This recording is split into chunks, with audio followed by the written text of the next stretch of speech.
When most people start trading with a small account, they immediately focus on the wrong thing.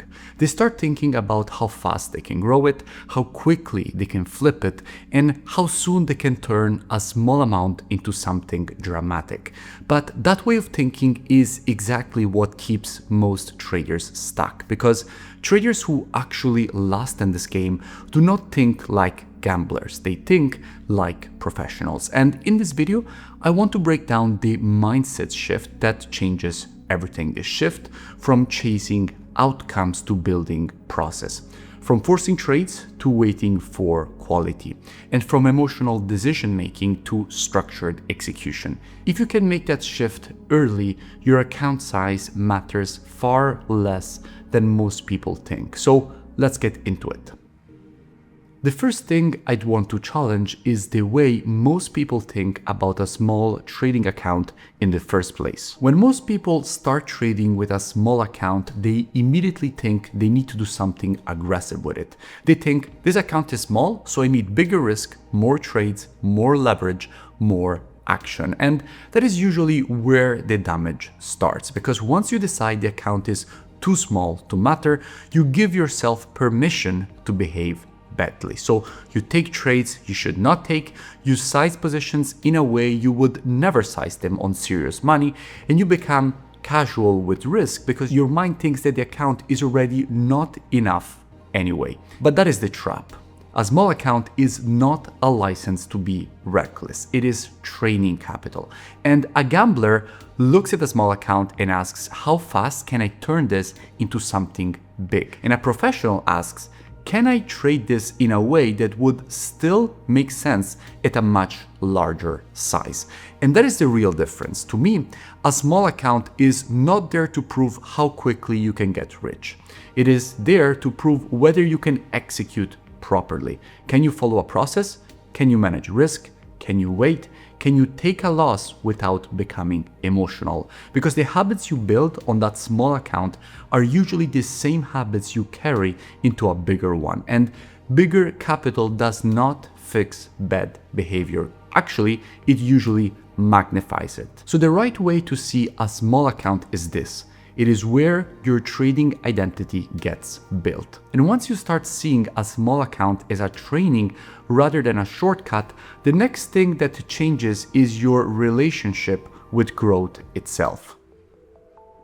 When people hear the word compounding, they usually think about maths. They think about percentages, spreadsheets, and those examples where a small account becomes a huge one over time. And yes, compounding is mathematical, but in trading, it is behavioral before it is mathematical, because the math only works if the behavior allows it to work. Compounding is not something you force. It becomes possible when your process is stable, your risk is controlled, and your behavior is disciplined enough that you survive long enough for growth to build on itself. And that survival part is what most traders underestimate. They are so focused on fast growth that they keep breaking the very conditions compounding needs. They increase risk after a good week, they revenge trade after a bad day, they abandon the process because they are bored, and they chase big outcomes instead of protecting consistency. And once you do that, compounding has no real chance, because compounding is not built on occasional hero weeks, but is built on repeatable decision making. And that is why risk control matters so much. It is not there to make trading boring. It is there to keep you in the game. And if you're not in the game, there is nothing to compound. So when I think about compounding, I do not think about getting rich quickly. I think about survivability, I think about clean execution, I think about preserving the ability to keep trading well. And compounding, it is not magic. It is what happens when good behavior survives long enough. But none of that matters if your emotions are still driving your decisions, because that is where most traders break the process. One of the most common patterns I see in newer traders is emotional instability disguised as effort. They think they're trying hard, but what is really happening is that they are reacting constantly. They feel pressure to make the account grow. That pressure turns into urgency, that urgency turns into forcing trades, and then when those trades do not work, frustration will take over.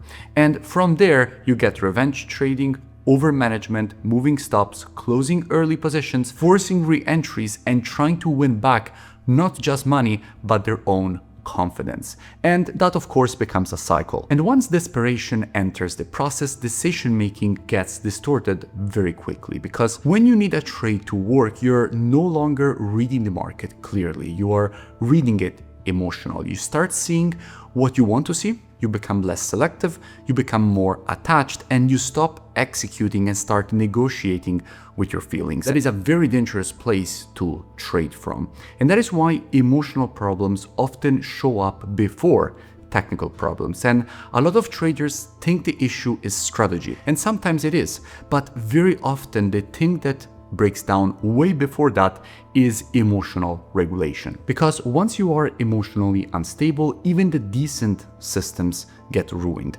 And becoming more emotional neutral does not mean becoming robotic. It means you stop treating every trade like a personal event. If you start seeing trades for what they are, so individual outcomes inside a probabilistic system, some will win, some will lose. What matters is whether the trade belonged in that process and in that system in the first place. So the market is rarely the problem. The trader's reaction to uncertainty usually is. And that is exactly why patience matters so much, but not patience in the vague way people usually talk about it. A lot of people talk about patience in trading as if it is just a personality trait, and I do not see it that way. I see patience as a skill. In trading, real patience is not passive. It is disciplined waiting.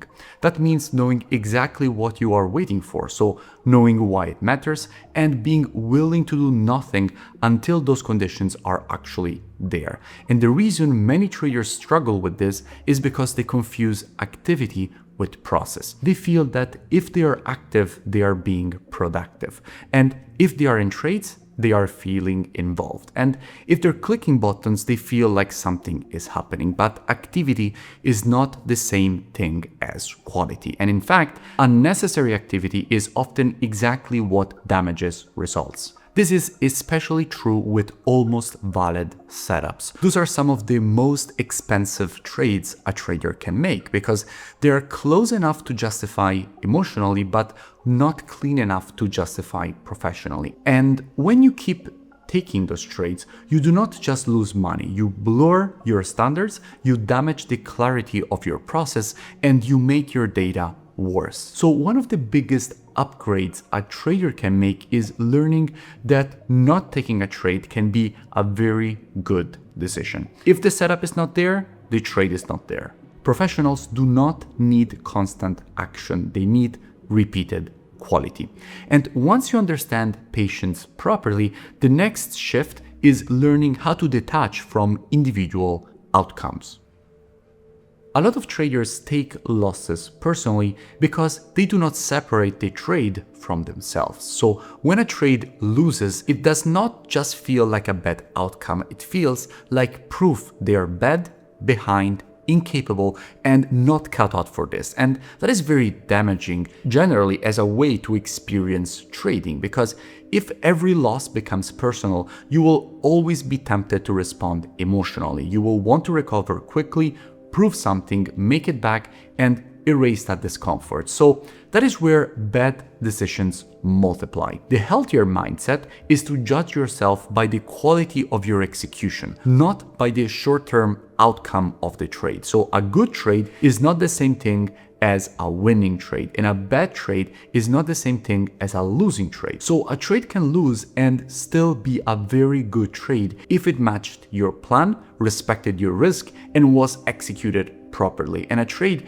can win while still be poor quality if it broke your rules and only worked because the market bailed you out. And that distinction really matters a lot, because if you only reward profitable trades and emotionally punish losing ones, you will start reinforcing luck and attacking discipline. What changes when you stop taking trades personally is that you become much more stable. A loss becomes information, not identity, and a losing streak becomes something to review, not something to emotionally fight. And the urge to make it back after a loss is rarely about the money alone. Usually it is about discomfort, ego, and the need to feel back in control. But the market is a terrible place to go looking for emotional repair. So professionals do not ask, did I win? And they ask, did I execute well? Now, once you stop fighting every individual result, you can finally start thinking like someone building a real edge. One thing that hurts a lot of traders is that they become attached to one setup, one bias, or one way of reading the market. They do not just have a framework, they become identified with it. So if the market stops behaving the way they expected, instead of adapting to it, they start forcing the same lens onto conditions where it no longer fits. And that is where fixed thinking becomes expensive. And this matters because consistency and stubbornness are not the same thing. Consistency means you operate from a structured process. Stubbornness means you are continuing to apply the same idea even if the conditions around it have clearly changed. So good traders need structure, but they also need flexibility inside that structure. And in FX especially, conditions are not static. So session conditions change, volatility changes, structure changes, the macro context changes, and some days are there to trade, other days are there to be left alone. So adaptability does not mean randomness. It means having enough awareness to know when the market environment is supporting your style of trading and when it is not. So that also includes adapting to yourself. Some days you're sharp, some days you're distracted, some days you can feel you're forcing things, and a mature trader pays attention to those things as well. So the best traders are not rigid, they are structured but flexible inside of that structure. And when you put all this together, what you really get is a totally different identity from the average struggling trader. At the deepest level, the difference between a gambler and a professional trader is not really strategy, it is standards. A gambler is mainly driven by excitement, urgency, and outcome. A professional is mainly driven by process, discipline, and repeatability. So a gambler wants action, a professional wants quality. A gambler thinks in terms of what this next trade could do for them, and a professional thinks in terms of whether this trade deserves capital at all. A gambler is emotionally pulled around by wins and losses, while a professional is anchored to rules, review, and self-management. And that is the identity shift that changes everything. Because professional trading is not about knowing more, it is about behaving differently. It is about how you think about risk, how selective you are, whether you need to be in the market all the time, and whether you can execute consistently without drama. A professional understands that risk is central. A professional understands that frequency means nothing if the trades are poor. And a professional understands that one of the main jobs in trading is not constantly doing more, but constantly avoiding doing things for the wrong reasons. And that is much more mature as a relationship with the market. And I think this is the point where someone stops trying trading and starts actually behaving like a trader. Not when they find a perfect strategy, not when they have a few good weeks, but when they begin holding themselves to standards even when emotions want to pull them away from those standards. Consistency is built from standards, and those standards are really a reflection of identity. So the biggest shift is not in strategy, it is in self-management. If this video helped, subscribe to the channel, and I will see you in the next one.